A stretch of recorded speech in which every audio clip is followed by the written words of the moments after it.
जर तुम्ही हा व्हिडिओ पाहत असाल तर समजा स्वामी समर्थ महाराज तुमच्यावर कृपा करत आहे, त्यामुळे हा व्हिडिओ स्किप करू नका. स्वामींचं नामस्मरण म्हणजे केवळ शब्दांचं उच्चारण नाही, अंतःकरण शुद्धीकरण आणि जीवनाला दिशा आहे. स्वामींच्या नामस्मरणाने गोंधळलेलं मन स्थिर होऊ लागतं, भीती निघून जाते, एकटेपणा निघून जातो, आतून एक आधार मिळतो की स्वामी सोबत आहेत.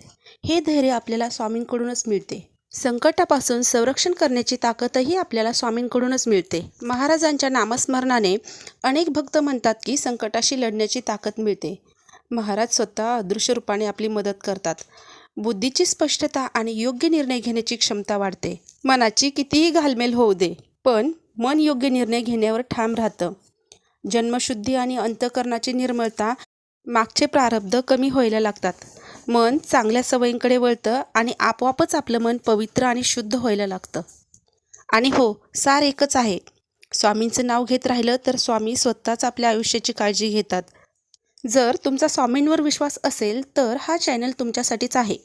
लाईक करा, शेअर करा आणि सबस्क्राईब करा व कमेंटमध्ये लिहा श्री स्वामी समर्थ. आणि या भक्तीच्या प्रवासात स्वामी आणि मी यांच्यासोबत राहा. श्री स्वामी समर्थ. अवधूत चिंतन. श्री गुरुदेव दत्त.